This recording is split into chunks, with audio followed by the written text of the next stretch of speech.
All right, a little bit of a different vibe today, but we've been wanting to do this episode for a bit. I think that we talked a lot about the physical and the mental side of health and fitness, but we want to go deeper more into the spiritual side and pulling in scripture and looking at what the Bible says about the way that we pursue our health and our bodies and discipline. I think it can be super powerful, especially for those people that are in their faith. Yeah, and I promise we're not going to preach to you or anything. we're we're just basically, I mean, we like to share our faith, and we want to share about how we liken our faith to our fitness journey and stuff like that. I think there's just a lot of wisdom in some verses that we're going to share. And I think it's going to be able to, people are going to be able to apply that directly to what you deal with every day, as well as what you deal with in your fitness journey. hmm Yeah, like I always say, I feel like faith is just self improvement. Like that's what got me into it, and that's what I try to explain or kind of show people. 'Cause I've had actually a lot of conversations lately around people who have been so hurt from faith, and they just like have this false view. And I'm like, no, it's just like being a better person. Like it's just growth, and I feel like that's kind of what we were able to convey today through some of this. And I think one thing that's applicable kind of goes along the lines with this, but I've just been thinking about lately is like, yo, my faith has grown like insanely over the last couple like the couple months especially. Like it's like been exponential. It's just like it's felt unreal. I think part of it is just because like I was going through such a dark place the last few months and I like leaned into it more. I feel like that's helped strengthen it so much. And I feel like also just everything I've done to like the last year has just like continued to compound and like I feel like I'm in like in such a really good space and like even I think now that I think about it too, me pulling back so much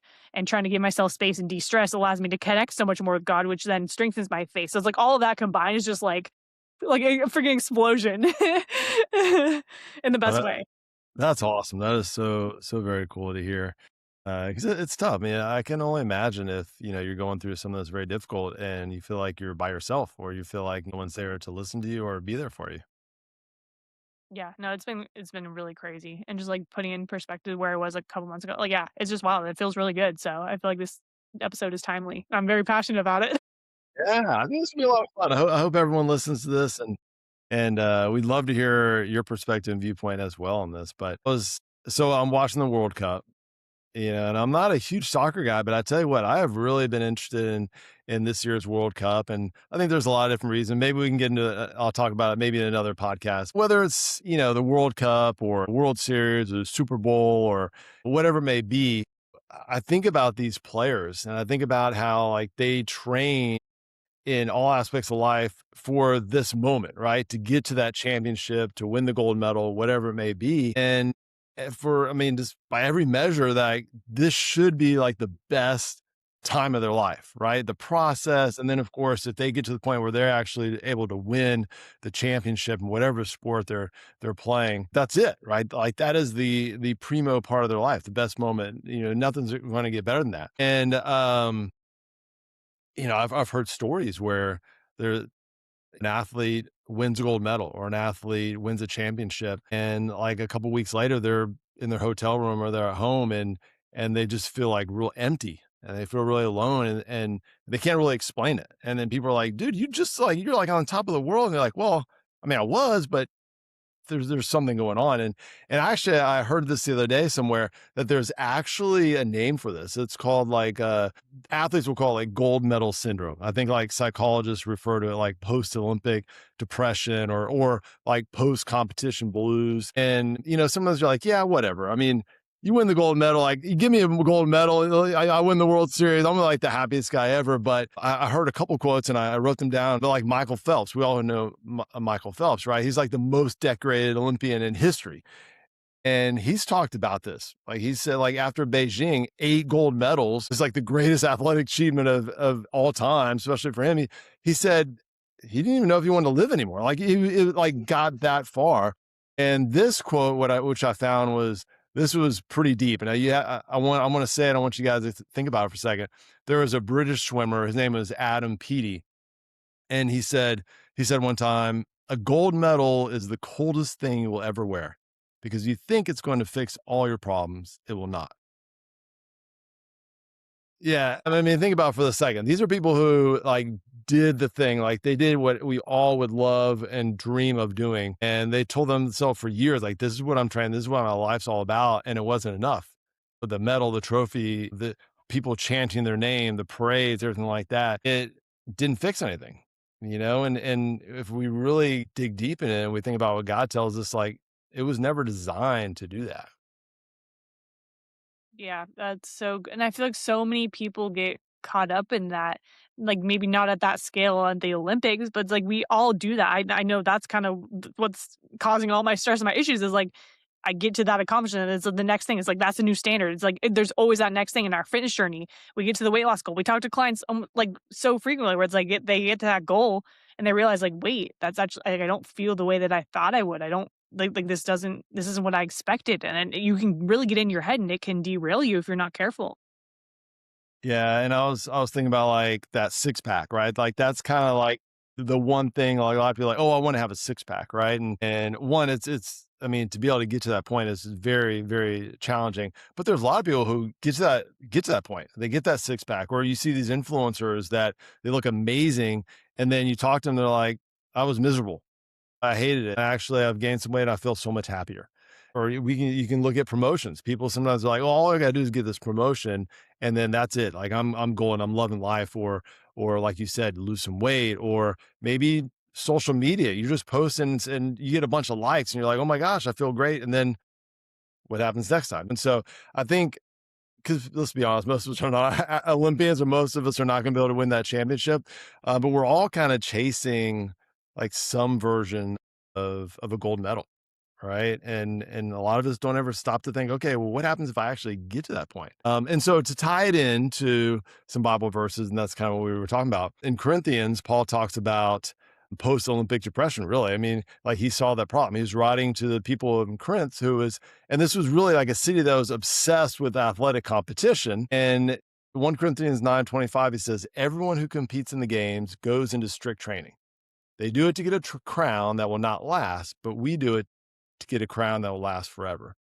And so if you think about that crown that will not last, like Paul's not knocking discipline. Like he actually spends a lot of this passage and other passages praising it. And but what he's doing is he's asking that more challenging questions like, what are you actually training for? And because if that prize fades the moment you hold it, that high will fade with it, like every single time. And I was kind of thinking like also we talked about that why, right? Like if you just say, "Oh, I want to lose that 10 pounds," and you lose that 10 pounds, and that's not a deep purpose. You have to like, where is your deeper why for that?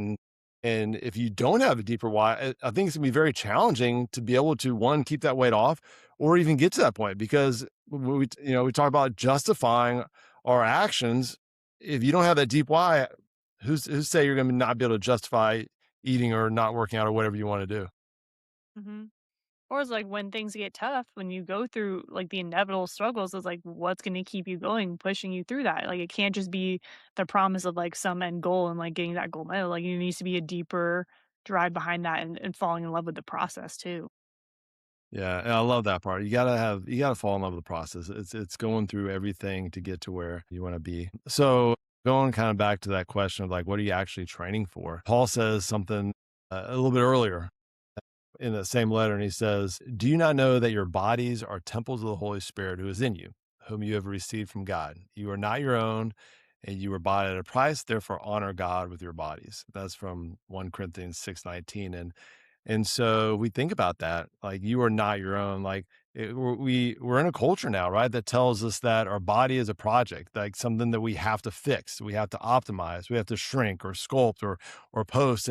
And this verse is doing something like almost like rebellious. It's saying that your body was never like that blank canvas for you to prove your worth on. And I think that's where we're looking at. Like, we're not saying you can't improve yourselves and get better because I think that's a great place to be, but your body is not the most valuable thing in the world, right? And your worth is not tied into your body. It already has worth, right? And we're not earning it into existence through the next workout or the next diet or anything like that. You're managing something that was already given, right? And so yeah, there's an Old Testament verse too that backs this up from a different angle is when Samuel was choosing a king. And we all know the story of David and how he was chosen, but he was all of David's brothers were lined up and Samuel was supposed to anoint the next king, and of course he was looking at, okay, who's going to be like this tall, good-looking, impressive-looking brother, and he stopped at one of them and he was like, surely this is it. And God was like, hold on, I'm going to stop you right there. And the Bible verse says the Lord does not look at the things that people look at. People look at the outward, but the Lord looks at the heart. All right. So I think that's worth asking. Like when you look in the mirror, like whose criteria are you using? That's so good. Yeah, and even if you aren't necessarily, like, where you wanna be in your fitness journey, like, obviously, it's like, you want to look good, you wanna feel good, but it's like, at the same time, you cannot beat yourself up for that. Does not take away from your worth, and like you said, it's like looking deeper, it's like, where are the values? Like, what are your habits? What does that foundation look like? Like, are you being disciplined? Are you showing up every day? It's like, that is what's gonna get you to the body that you want, but ultimately, it's gonna give you more of that purpose and, like, become that identity, become that person who follows through, and give you more of the value in the heart of, like, what's actually gonna drive that journey and true fulfillment as opposed to just getting to a certain way or looking a certain way in the mirror.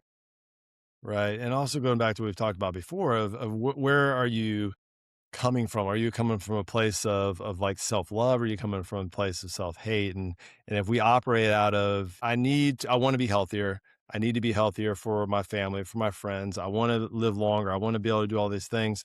And then I think that's all healthy, but you also got to look at like, look, God loves me very much, and I need to operate out of a place of self love and improve myself, as opposed to I can't believe where I've gotten, where I've let myself go. I hate the way I look. I hate the way I am. I just want to punish myself and beat myself up. Because even if you need to go further on this health journey, God loves your heart no matter what, and so we want to operate out of a place of self love. I feel like I've noticed more often it's like when you're coming from that place of self-hate, it's like you can get the physique you want and you're still gonna hate yourself because like that's at the core. And I've seen that with so many clients too when they start that journey and like they're like, yeah, once I get to that place, I'm gonna be happier. It's like, no, like if you don't truly love yourself and love who you're becoming in the process, like no external achievements is gonna change that. You're still gonna feel empty and still hate yourself when you get to that place. Right. And talking about like our the reasons for our goals and that why, if you're like, I want to lose 10 pounds because I just want to look better, I want to look sexier or something like that's gonna be so fleeting. But if the goal is I want to lose 10 pounds because I want to be able to bend over and pick up my grandchild, I want to lose 10 pounds because I want to run and chase him out to the bike. Like when you get to that to me is like a deep meaning, and that's a good why, and that's gonna keep you sustained. All right. So the next thing in that kind of topic we're going to talk about is like perseverance, right? And looking at this health journey as a long journey, and you have to have patience, and it's going to be a long race. It's not a quick fix like a lot of us want to do, right? And so anyone who knows that has actually been on this journey knows that the real enemy isn't day one. Right. Like that's usually that first day, the first week, you're pumped. Like you're stoked, the motivation is high, you're flying, you're probably doing everything right. It's that like week 12, or it's that plateau, or it's that month where like nothing on the scale moves, or maybe it moved up a little bit, and the mirror's looking back at you, and you're like, I don't feel like I'm making any changes, right? And this is where a lot of people say, I'm done, I quit. I've done what I can and I'm not going anywhere. It's not changing, and I'm getting real frustrated. And it's not because of lack of motivation. It's because they're just never trained to expect that plateau, never trained to expect that, hey, it's not going to be, there's going to be a lot of times that are not easy. Right. And we look at Paul again. He uses an image that, in the fitness industry, we can recognize instantly, right? It's like Hebrews 12:1, it says, let us run with perseverance the race that is set before us. And what I like too about it, he's not saying sprint, he says race, right? And, a race has a defined distance. And you never can see the end from where you start. Mhm. Right. And I think that's the nature of all this. Is like you're not meant to feel amazing every single day. You're not meant to feel like, hey, I started my journey. Every day is going to be great. And there's never going to be a challenge. And this is just the best thing ever. Like you're meant to keep showing up even on the days that you don't feel amazing. Right. And so, I mean, Paul, we could have a whole podcast on, or a whole episode on Paul, and a lot of things that he went through. But he said also something in Philippians 3. He says, forgetting what is behind and straining toward what is ahead, I press on toward the goal. And so forgetting like all those struggles and challenges that a lot of times we put in our head and we revisit all the time, we kind of get stuck in that, right? So it's not just about that plateau or the old injury or the failed attempt or whatever, or the version of you that quit last year. It's you don't have to carry any of that into today or tomorrow. The goal isn't behind you. It's taking those steps, no matter how small they are, taking those steps and moving forward. Yeah, just keep showing up. And I think, like I was saying earlier, I feel like that's what's helped me propel my faith so far and so fast too through this dark period is like just trusting that and knowing that's like even kind of what we did in our, I think it was a couple episodes back of going all in. Like it's just whatever you can do that day. It's like continue to show up even on those days where you don't feel like it, or when you're on week 12 and you're struggling or going through. It's like keep showing up, like just trusting the path, just taking that one step forward, and the next one is going to be revealed from there. You don't need to have it all figured out. Yeah, and I get it, it's human nature, right? We wanna have it all figured out and we wanna know the next step. We wanna know that, "Hey, you know what? I can see that finish line," but just when that's not the way life works, unfortunately, and so, and whether it's a fitness journey or not, we're always gonna have ups and downs and challenges ahead of us, and like you said, we just gotta keep showing up and moving forward. For me too, because I like control. I like knowing the whole plan. And especially in the season that I've been going through, it's kind of given me peace knowing that I don't have to have it all figured out. Because when I think about it, I'm like, I literally don't know how I'm going to get out of this, but it's like all I know is what I've been called to, what this one next step is. And like, I feel very at peace. It's like, okay, I can do that. I can do that. I can trust that. And I know the next one is going to be real. I don't need to know how to get to my end goal or like I'm not even focused as much on the end goal anymore either. But it's like, just take that next step and just trust. And it can give you a lot of peace when you reframe your mindset that way too. Kind of going back to the all in type of thing. Let's go back to where we started with like Adam Peaty and Michael Phelps, right? So these are actually athletes who won and they won everything. And they got the exact thing that they trained their whole lives for and still ended up like in a pretty bad place, right? And so something I think is true about almost every one of these stories is they knew how to push, right? They mastered the effort. I mean, they were the best of the best. And what they never trained for was stopping. Right? We don't think about that much. Nobody ever taught them how to come down from that high, how to rest without feeling guilty or how to exist as a person when they weren't performing. And I think a lot of us kind of get to that point where like training is the same thing for us. Like we don't know how to rest without feeling guilty that we're not getting it. And I mean, I'm guessing you probably relate to this really well, Very right? heavily. This is speaking right to me. So I'll let you comment on that in a second, but I mean, Jesus says something that that I think should get some pretty good airtime here in fitness space, right? He says, "Come to me, all you who are weary and burdened, and I will give you rest." And I think rest sometimes, especially a lot of our listeners are just high performing achievers, right? And so I think rest is a lot of times related to something negative, but rest isn't letting you off the hook. It's actually supposed to be built into you, like, it's built in the design, like, we're supposed to rest. We're supposed to rebuild, and Hebrews says, "No discipline seems pleasant at the time, but painful. Later on, however, it produces a harvest of righteousness and peace for those who have been trained by it." So discipline produces a harvest of peace, not bigger lifts or smaller waistline, but peace, and if your training isn't producing peace in your life, then something's off, right? And so it's not laziness to take a day off or laziness to not be locked into your macros or anything like that. That's part of the plan. That's part of the discipline. Mhm. Yeah, I feel like we've done a lot. We talked a lot lately on this and how sleep and recovery and true rest and balancing your nervous system is just as important as what you're doing in the gym or with your nutrition. And it's so true, especially with that. Obviously, like there's that balance of it's like when are you justifying it? When are you actually being lazy? But I think for a lot of people, they likely are stuck in this mindset of like, oh, there's that next thing. Like I need to be doing more. I need to be pushing harder. Like that's where they earn their worth and that's where they feel accomplished. When in reality, it's like a lot of times pulling back and giving yourself more of that space is going to allow you to fill your cup to pour into others. I know it's cliche, but like it is so true, and it's a cliche for a reason. And again, that's kind of what I'm going through in my life, and I cannot express how true it is. Like even what I was talking about in our last episode, where it's like every single time I pull back and listen to that calling, is like everything else clicks into place. Yeah. All right. And so the last one, and I kind of want to leave you with this. I think this is really good. Everything we talked about today, we've talked about discipline, we've talked about the identity piece, pushing through plateaus, and even learning like how to rest. It can all start to feel like it's all on you, like you're alone, right? Like the entire weight of becoming who you want to be, your future self, rests on your own willpower. And I mean, willpower matters, but we've all been there before. Like it runs out for sure, right? You can ask a lot of people who try to like white knuckle a New Year's resolution way into like mid February type of thing. And there's a verse in Isaiah that I think kind of like reframes strength in a way that's like that might help people to kind of look at it more like as a relief, right? So in Isaiah 40, it says, they who wait for the Lord shall renew their strength. They shall mount up with wings like eagles.